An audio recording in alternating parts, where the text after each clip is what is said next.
Ya,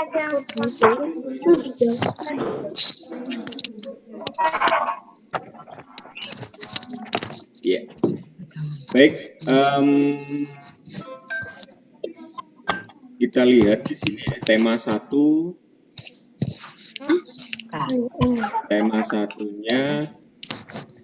Coba kalian buka halaman 1. Halaman 1 dibuka. Itu tema satunya.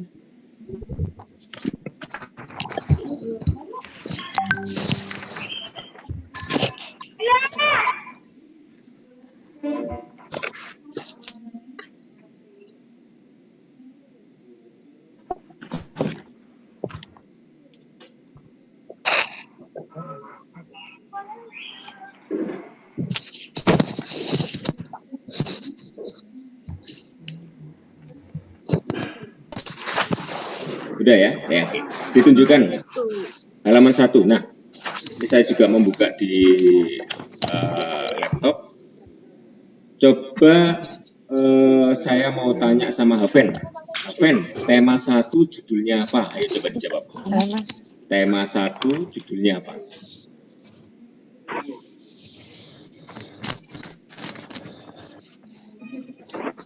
Mana Haven?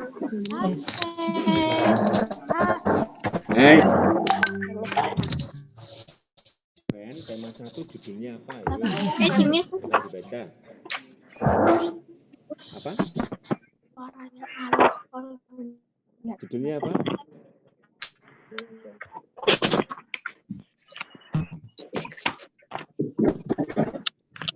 Judulnya Indahnya Kebersamaan. Oke. Ya. Nah, di halaman 1. Ya, di halaman 1 itu ada bacaan. Ada bacaan. Saya minta tolong, saya juga ingin mendengar suaranya dari Christopher. Coba Christopher, saya minta Christopher membaca paragraf 1, bacaan Pawai Budaya judulnya. Silakan. Pawai budaya sangat menarik bagi warga kampung, bahkan pawai ini selalu menampilkan keragaman budaya Indonesia. Ya, lanjut. Dan teman-teman tidak pernah bosan menanti rombongan pawai lewat. Tahun ini mereka datang ke alun-alun untuk melihat pawai tersebut.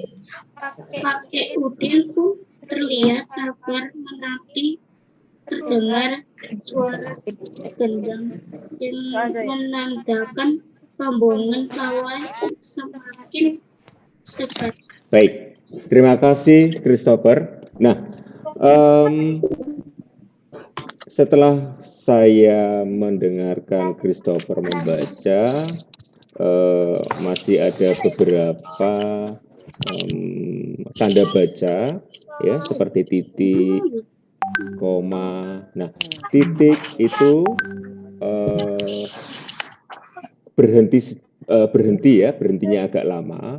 Jika ada tanda baca koma, itu berhentinya sebentar.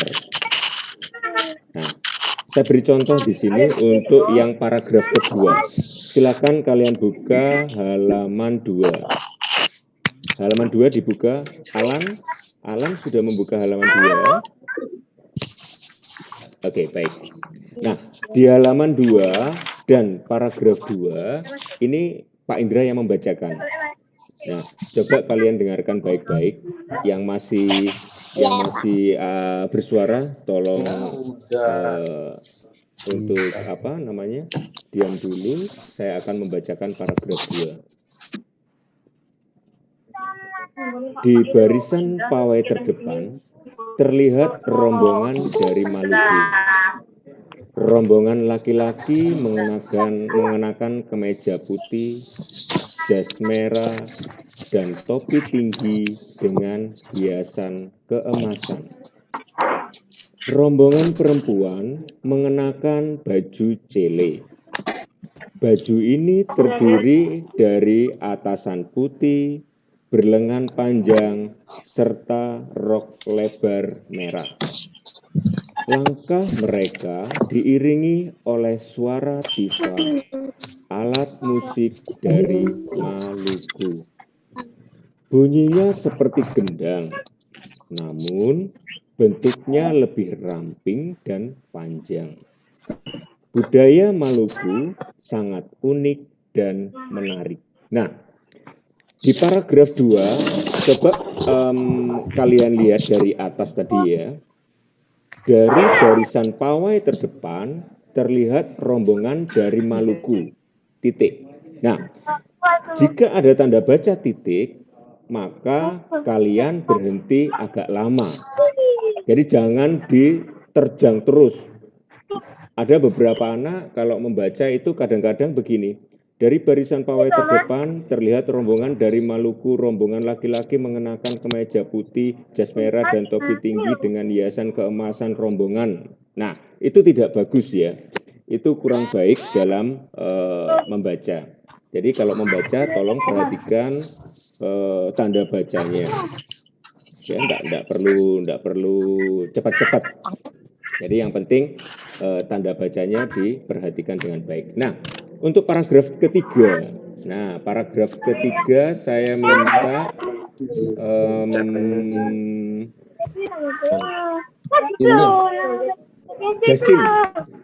Justin membacakan paragraf ketiga. Halo Justin. Justin mendengar suaranya Pak Indra? Ya. Speakernya Justin tolong dihidupkan dulu. Kemudian membacakan paragraf 3.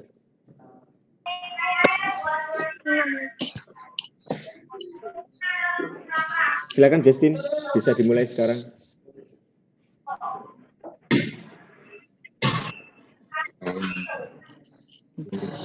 Budaya Bali, ya, paragraf 3 ya. Budaya Bali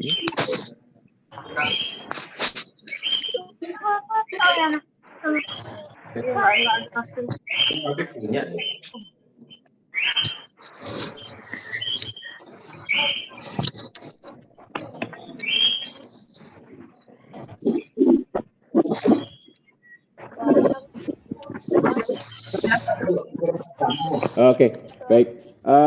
Karena waktu Zoom-nya terbatas, 40 menit sudah lebih, karena aplikasinya ini masih terbatas. Oleh sebab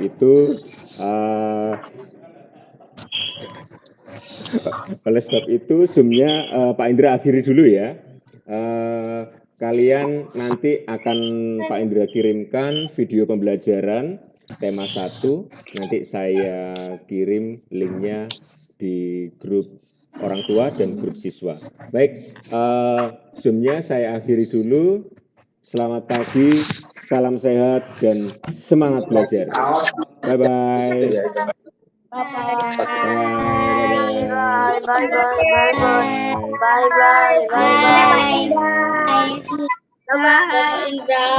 Ya, selamat pagi semuanya. Tetap menjaga kesehatan ya. Bye.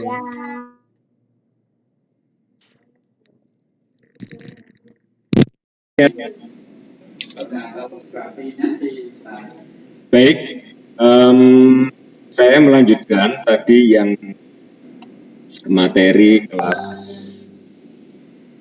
materi tema 1 ya.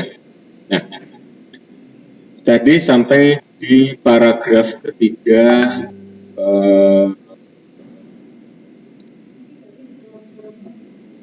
bacaan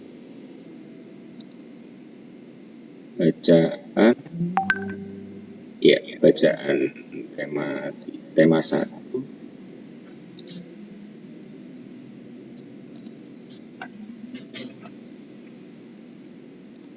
Ya. Nah, Sama seperti di bacaan paragraf sebelumnya, paragraf 3, paragraf 4, dan paragraf 5 itu harus memperhatikan tanda baca ya. Jadi, saya contoh untuk paragraf 3. Budaya Bali terkenal karena bunyi musiknya yang berbeda. Titik. Nah, di titik ini harus berhenti sejenak. Ya. Kemudian dilanjutkan, rombongan dari Bali membunyikan alat musik daerahnya. Koma. Nah, di saat koma, tanda baca koma harus berhenti sebentar. Ya, saya ulangi lagi, rombongan dari Bali membunyikan alat musik daerahnya. Ceng-ceng namanya. Alat musik ini berbentuk seperti dua keping simbal yang terbuat dari logam. Titik ya, titik berhenti agak lama. Nyaring bunyinya seperti ketika kedua keping ini dipadukan. Nah, sekarang paragraf 4 dan paragraf 5 nanti kalian bisa mencoba bacakan sendiri. Ya. Baik. Berikutnya kalau kalian lihat di halaman 3, tadi kita sudah mempelajari tentang paragraf ya, dan cara membaca, kemudian memperhatikan tanda bacanya. Nah, di masing-masing paragraf itu pasti ada yang namanya gagasan pokok. Nah, di paragraf 1, kalau saya lihatkan di paragraf 1 ini ya, di paragraf 1 itu mempunyai gagasan pokok. Nah, di mana gagasan pokoknya? Coba kalau kalian perhatikan di sini ya, mana gagasan pokoknya? Nah, di kalimat pertama, ya, coba kalimat pertama di sini ya, pawai budaya sangat menarik bagi warga Kampung Babakan. Artinya apa? Di kalimat pertama ini menjelaskan tentang kegiatan pawai budaya yang ada di yang ada di Kampung Babakan yang diikuti oleh warga Kampung Babakan. Nah, ini menjelaskan. Nah, kemudian kalimat kedua setelah titik itu kalimat berikutnya berarti ya, pawai ini selalu menampilkan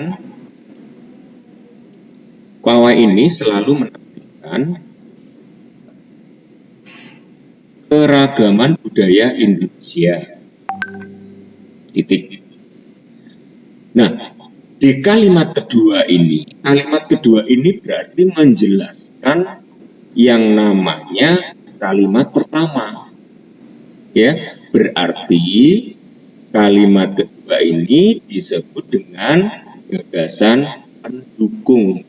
Apa kok namanya gagasan pendukung? Karena mendukung kalimat pertama.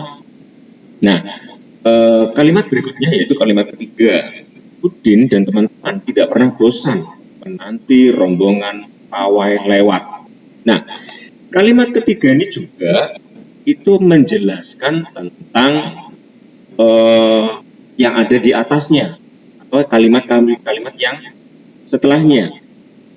Kalimat pertama dan kalimat kedua. Nah, kalimat ketiga ini menjelaskan kalimat pertama dan kalimat kedua. Maka kalimat ketiga ini dinamakan dengan gagasan pendukung. Kemudian kalimat 4, kalimat kelima, dan kalimat ke-6 itu jika kalian baca itu sama dengan kalimat yang kedua dan ketiga. Kalimat keempat itu menjelaskan kalimat yang di atasnya. Tahun ini mereka datang ke alun-alun untuk melihat pawai tersebut. Kalimat yang kelima juga sama. Ya. Kakek Udin pun terlihat sabar menanti.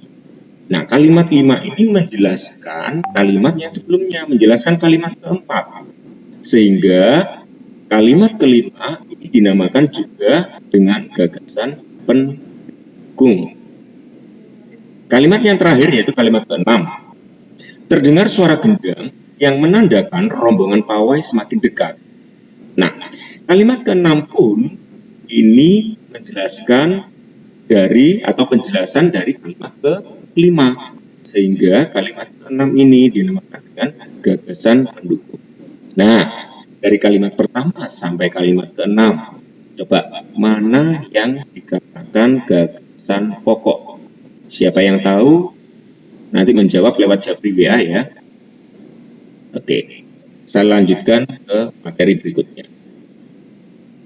Nah, setiap bacaan biasanya terdiri atas beberapa paragraf. Setiap paragraf memiliki gagasan pokok yang didukung oleh gagasan pendukung. Apa itu gagasan pokok? Gagasan pokok adalah ide utama yang dibahas dalam suatu bacaan. Dapat berupa kalimat inti atau berupa pokok paragraf. Apa yang dimaksud dengan gagasan pendukung? Gagasan pendukung adalah uraian atau tambahan informasi untuk gagasan. Nah, ini pengertiannya gagasan pokok dan gagasan pendukung. Nah, untuk sementara pertemuan tema 1 dan pembelajaran 1 saya cukupkan karena ini adalah hari kedua ya, masih hari kedua kita sekolah yang terlalu berat. Nah, nanti kita lanjutkan materi-materi berikutnya sama ya, 40 menit saya akan menggunakan Zoom, saya jelaskan melalui Zoom, kemudian berikutnya kalian tinggal mengikuti video-video pembelajaran yang saya berikan lewat link. Baik, terima kasih, sampai jumpa, salam sehat dan salam semangat belajar.